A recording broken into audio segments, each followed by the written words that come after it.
I've been to a lot of these dues, and the reception can sometimes be a little muted and stuff like that. But everyone just seems to be having such a great time, and it's such a well-run dinner that I was shocked by it, to be honest. And the amount of trophies that they've won, and so it's been a really good night. You're 11 years out of the game now at this stage. Do you ever miss that kind of buzz? I do, yeah, I do.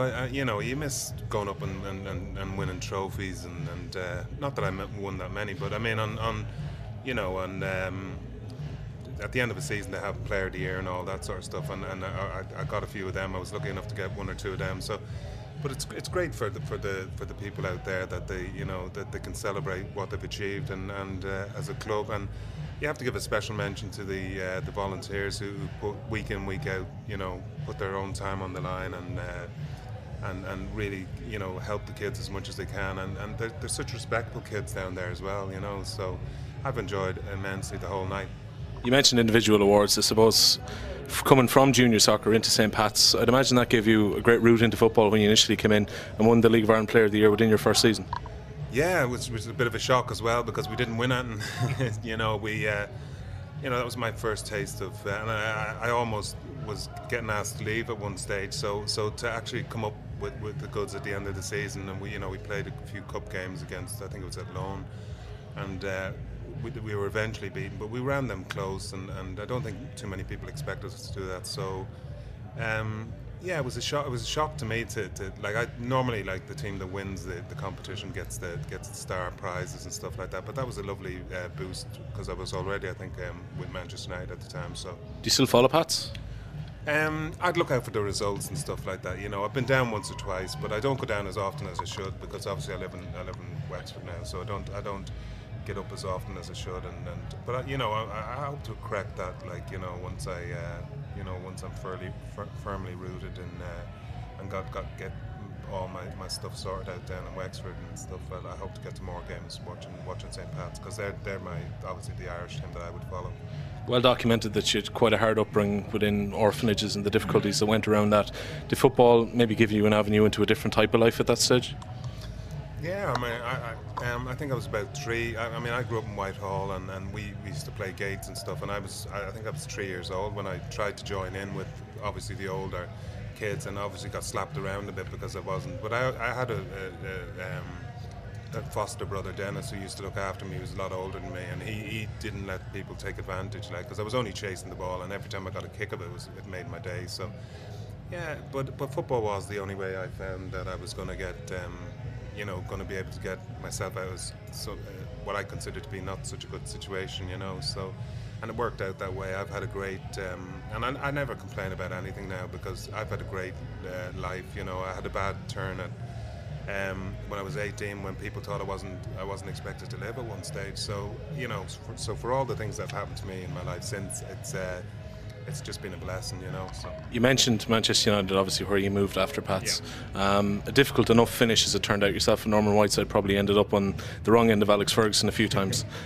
He thought that you were pretty much finished at that stage. He even offered you a retirement, but after that, Villa gave you a way to get back into football. Yeah.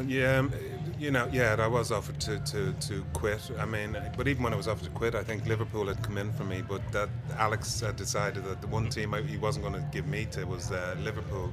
And when I'd heard about that, and I'd heard about it through friends of mine that Liverpool were going to want to buy me and stuff like that. So it gave me my spirit a boost. So I knew that if someone like the stature of Liverpool were still thinking I could play soccer, well, maybe I could. So I went back in with Gordon Taylor, the PFA chairman at the time, and I just said to Alex, I'm not quitting. If you want to sell me, you can sell me. If you want to push me out of the club, push me out of the club. But I'm not quitting football, because I know I can still play football. So, and that's the way it just turned out. It was, but I have such respect for Alex Ferguson at the moment, because he came back and turned out to be a real good friend to me towards.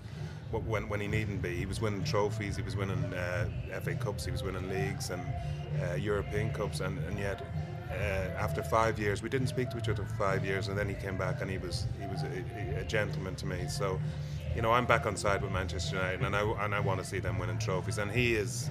I heard last night or a couple of nights ago that because they'd lost the Champions League, that the greatness hasn't come. Greatness is, you know, he is without doubt, for me anyway, the greatest manager there's ever been. Obviously, won a couple of League Cups with Aston Villa, even one against United, as it turned out. Did you ever look at United maybe in the early 90s when they started having the success, pipping you to the league in 93? Did you ever look at them with a certain amount of envy and think, that could be me? No. I mean, you know, Villa at that time, I don't think were expected to be even challenging, you know. So for us to be up there challenging, I think for me it was vindication that I you know, I wasn't on the scrap heap and I could still play soccer. So you know, I thanked Manchester United for, because if I'd have stayed with Manchester United, I probably wouldn't have played as many games as I would have hoped to. So I think Alex did both me and Norman a favour. He shook us up a bit. You know, obviously no one wants to leave Manchester United, but at the same time, it did us both good. Well, it did me good. I mean, Norman obviously knew that his career was going to be cut short through a knee injury, but I couldn't have went to a better club. I really couldn't have went to a better. They looked after me both on and off the pitch right through the rest of my career. So obvious parallel with Norman Whiteside is you had knee injuries throughout your own career as well. Was it a huge vindication of you personally to win the PFA Player of the Year after, you know, leaving a big club, going down to Villa, and then to pick up the award, and so rare to win it as a defender as well? Yeah, and I had to be persuaded so many times, but Gordon Taylor was ringing me up right, left and centre saying, Paul, you have to, because I don't really like those sorts of dudes, and he kept saying, you have to come down to this one. And I was thinking, well, why does he keep ringing saying you have to come down? You know, even though you're nominated, there's 6 nominees, so, and I kept saying, well, why do I have to go down? And then obviously suddenly I'm thinking, oh Jesus, couldn't be true to a defender, like. But obviously Tony Adams and people like that had won it before. But I just thought it's normally given to the strikers who scores the most goals. So to have won it was and that's the biggest thing I have in my collection is that trophy, because defenders don't normally get it, and to have your fellow peers giving you a trophy like that is just phenomenal, you know. And as I say, it's the best. It's the, you know, I've won an FA Cup medal and a couple of league medals and stuff like that. But I've never had the actual players. And if you look back at the players who were playing in the league at that time, like, you know, like Cantona and well, so many others. There's so many other really cracking footballers, Shearer and people like that. And I'm thinking, how can this happen to me? You know, a defender. But as I say, it was a shock. But at the same time, it was one of the nicest shocks I've ever had in my life. I read an interview with Paolo Maldini very recently about the end of his career. He admitted that he remembers very few of the games he played in. But one of the things that Maldini said was a performance that stuck out. He was asked what was the best performance by an opposing player that he remembered. And he said, your performance in the Giant Stadium against Italy. He said he turned to Franco Baresi at one stage during the game with about 15 minutes to go and said that with McGrath, the way he's playing, we're not going to score today. The way that day went, particularly the last 20 minutes when it was absolutely back to the wall situation, what was actually going through your head? Please don't let that little guy Signori run at us, and please don't let, you know, because they were coming at us a little bit, you know, from time to time. But then, you know, Roy Keane and Andy Townsend in midfield ran their hearts out, and I have to mention Phil Babb as well, and Dennis Irwin, the lads at the back, and because they were putting in tackles that were border, you know, they had to make those tackles because it would have been 2 seconds later it would have been a penalty. But they snapped into those tackles. So people talk about me because I think I was a veteran at that stage and probably wasn't feeling up to 100%. But I think the kids on that day, I thought, and they could have froze. I mean, because that was a massive occasion. And sometimes I think it's a little bit unfair to mention, you know, people say, Paul, was that your best game and stuff like that? Well, it was great for me on the day because the ball kept coming to my head, and I kept thinking, oh, this is one of those days when, you know, the ball is just going to keep coming to your head.